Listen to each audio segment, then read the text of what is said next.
Un badge pour rentrer chez soi ou au travail, une carte vitale ou une carte de crédit. Tous ces objets sont en sursis. Le futur le voici, une micropuce plus fine qu'une allumette implantée sous la peau. Et tous les pouvoirs seront bientôt entre vos mains.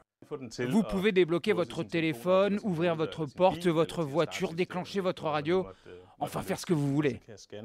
Là, je passe ma main et voilà, la serrure de la porte est ouverte. Les experts voient cette technologie comme l'avenir à court terme. Stocker des informations, des mots de passe, mais aussi du savoir en plus.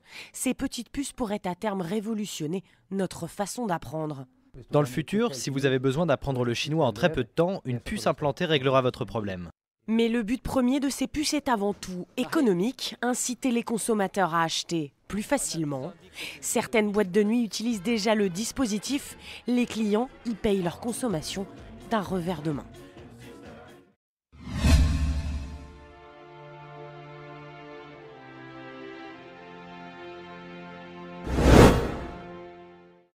Alors, que ce soit le désordre aujourd'hui, je crois que c'est pas niable.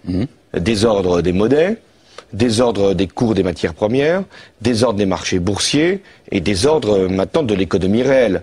Donc, l'urgence de définir un nouvel ordre, c'est quoi? C'est pas un ordre au sens militaire, international, c'est un ordre au sens monétaire d'abord. Cette crise marquera sans doute pour l'histoire le commencement véritable du XXIe siècle. Le moment où tout le monde aura compris qu'il était temps de changer, temps de donner un nouveau visage à la mondialisation, temps de construire un nouvel ordre mondial. Alors jamais la nécessité d'un nouvel ordre international n'a paru aussi nécessaire. Des sourires et des poignées de main qui en disent long. Hier soir à Londres, les dirigeants du G20 estiment avoir trouvé un accord historique. Un nouvel ordre mondial émerge et avec lui, nous entrons dans une nouvelle ère de coopération internationale. Mais en même temps, ne nions pas que nous avons besoin d'une gouvernance mondiale. Si on n'a pas aujourd'hui un gouvernement mondial, on ne peut pas parler sérieusement de démocratie. Or, nous n'avons pas. Donc elle a trouvé ses limites, la démocratie. Elle ne trouvera son accomplissement que lorsqu'elle sera une structure avec un gouvernement mondial, des gouvernements régionaux et des gouvernements locaux. Dans très très longtemps, on ne le verra pas. Je n'en sais rien, mais le gouvernement mondial, il est là. Simplement, pour ce qui concerne la gouvernance mondiale, ce sera du moyen terme, c'est-à-dire 4 à 5 ans. S'il y avait une chose que je voudrais voir apparaître en 2025, c'est la chose politiquement la plus incorrecte à dire, c'est un gouvernement mondial. Aux États-Unis, à l'Europe, à l'ensemble des pays de la planète, de se doter d'une gouvernance mondiale dont nous voyons aujourd'hui qu'elle est essentielle pour résoudre les grands problèmes d'environnement. Et Barack Obama est engagé sur ces questions d'environnement. Il veut signer le protocole de Kyoto. Oui. Eh bien, nous avons besoin de cette gouvernance mondiale. European tour. The Democratic presidential hopeful laid out his vision for America's place in a new world order.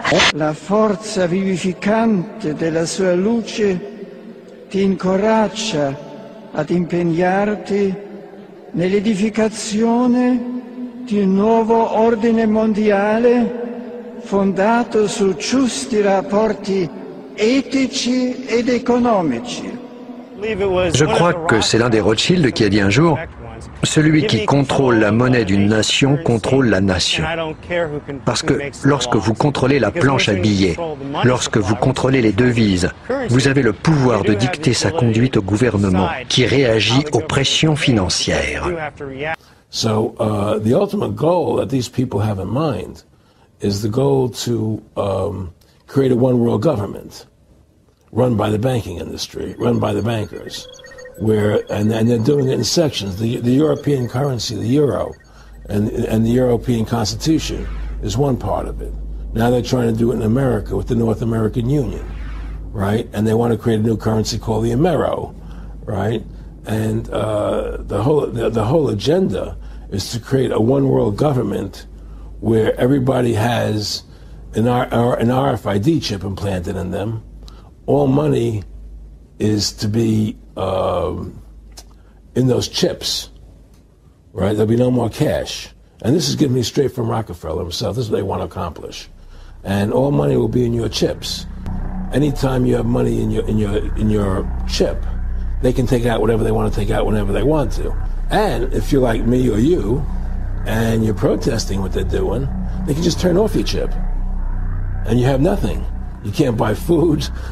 You can't do anything. It's total control of the people. Parce que sur les objets, on connaît, mais sur les organismes vivants, que ce soit les animaux ou les êtres humains, qui pourront avoir une puce électronique implantée dans le corps. Mais avant de parler de l'implantation des organismes vivants, il faut regarder tout ce qui va se passer aussi sur les moyens de paiement et sur la surveillance même dans la vie quotidienne de nos enfants ou de nos petits-enfants. We have before us the opportunity to forge for ourselves and for future generations a new world order, a world where the rule of law, not the law of the jungle, governs the conduct of nations.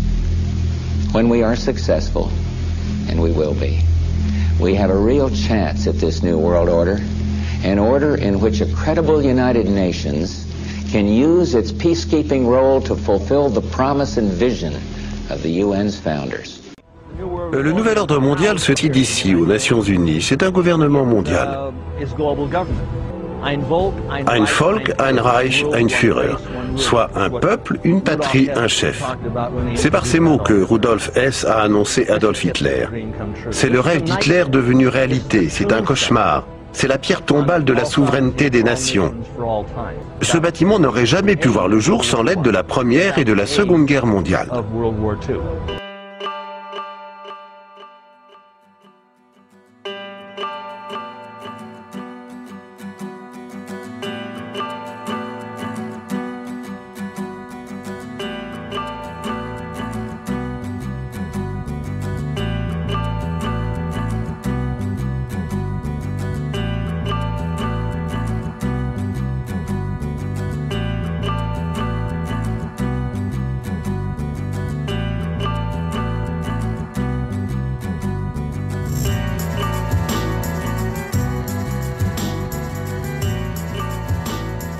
Le grand pari du XXIe siècle, c'est l'invention, comme vous venez de le dire, d'une gouvernance mondiale. Elle prend aujourd'hui, l'embryon prend aujourd'hui la forme du G20, et au cœur de cette nouvelle gouvernance mondiale, il y a le nouveau FMI. Et si je vous ai bien entendu, c'est la gauche, ou en tout cas les idées de gauche, qui font bouger le monde et qui peuvent faire avancer vers une gouvernance mondiale? C'est ma conviction, mais si je devais aller jusqu'au bout de ma conviction, je dirais que c'est comme ça depuis très longtemps.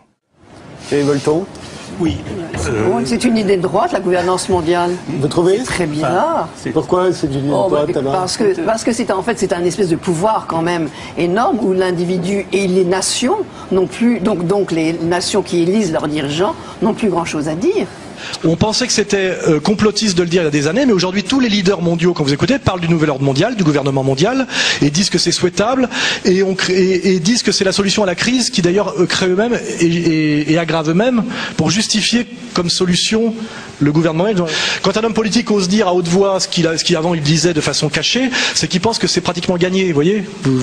Vous annoncez que vous allez faire quelque chose parce que vous avez déjà tout verrouillé, sinon vous le dites pas. Dans le business, c'est comme ça. Donc, je pense qu'il faut viser le gouvernement mondial comme une stratégie. Et d'ailleurs, quand les gouvernements parlent du G20, c'est une illusion, une sorte de retard avant le gouvernement mondial. On va vers ça. Est-ce qu'on ira à la place de la guerre ou après la guerre? Je ne sais pas. Mais c'est ça qu'il faut viser.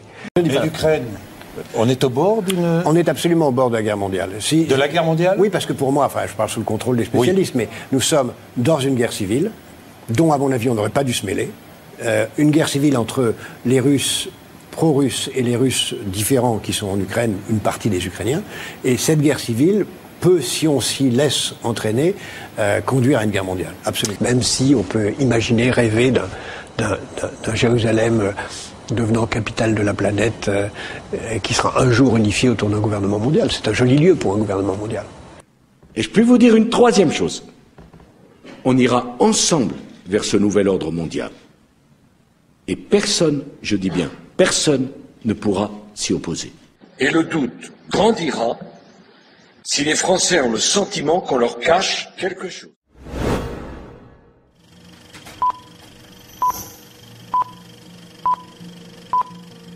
Vivons en époque, les prophéties de la Bible vont s'accomplir. Elles se réalisent.